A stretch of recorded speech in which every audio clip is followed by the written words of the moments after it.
러시아와 북한 간의 무역, 경제, 과학, 기술 협력이 본격화되고 있는 가운데 푸틴 러시아 대통령과 시진핑 중국 국가주석이 정상회담을 갖고 양국 간의 연대 강화를 약속했습니다. 이런 가운데 북한은 지난주 여러 발의 탄도미사일을 동해상으로 발사했습니다. 미 국무성은 오늘 중국과 러시아가 영향력을 발휘해 북한의 위험한 행동을 삼가하도록 독려해야 한다고 강조했습니다.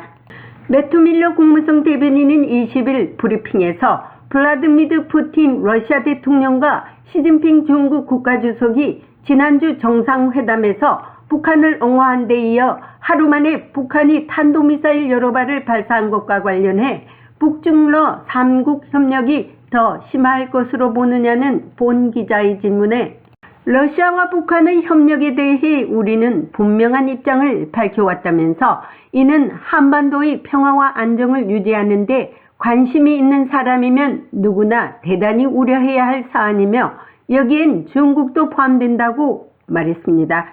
그러면서 블링컨 국무장관이 지난번 베이징 방문에서 중국 측 인사들과의 다른 면담에서도 분명히 밝혔듯이 이는 중국도 우려해야 할 사안일 뿐 아니라 중국이 영향력을 발휘해 북러 협력 증대에 대해 반대해야 한다고 강조했습니다. Janet, go ahead. Thank you, Matt. Two questions. 감사합니다, 매트. 두 가지 질문입니다. 북한은 지난 주말 여러 발의 탄도미사일을 동해안으로 발사했습니다. 이것은 푸틴 대통령과 시진핑 주석이 정상회담에서 북한에 대한 지지를 밝힌 직후 이루어졌습니다. 북한, 중국, 러시아가 연대를 더욱 심화할 것으로 평가하십니까?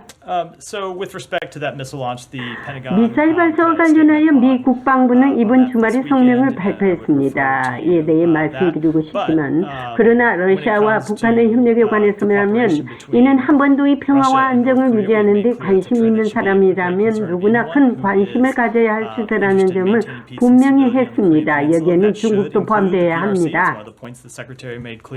지난번 베이징 방문에서 블링컨 장관이 중국 측과의 다른 대화에서 그랬것처럼 분명히 밝힌 요점 중 하나는 이것이 중국 역시 우려해야 할 문제라고 강조했고요. 중국은 두 정권 사이 협력 증가를 억제하기 위해 자신의 영향력을 사용해야 합니다. 아직까지 그렇게 하기로 결정한 것은 아닙니다.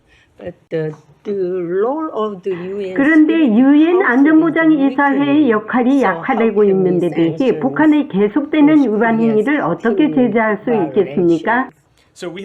그래서 우리는 북한의 유엔 안전보장이사회 결의안의 반복적인 위반에 대해 2017년 이후 안보리가 한 목소리를 내지 못한 점을 우려했고요. 단결이 이루어지지 않았기 때문에 북한은 탄도미사일 발사로 확대했으며 각각의 발사는 다소 유엔 안보리 결의안을 위반하고 있습니다. 우리는 중국과 러시아가 북한이 그러한 행동을 자제하고 협상 테이블로 복귀하도록 독려하기 위해 영향력을 행사할 것을 촉구합니다. 북한과 러시아 간의 과학기술 협력은 엄중한 유엔 안보리 결의 위반입니다. 중국과 러시아가 이번 회담에서 물밑으로 어떤 약속을 했는지는 알 수 없지만 공동성명에서 보면 반미 발언과 북한에 대해 분명히 옹호하고 있음을 알 수 있습니다.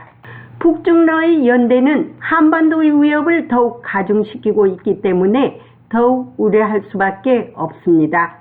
국무성에서 보이스 오브 워싱턴 제니박입니다.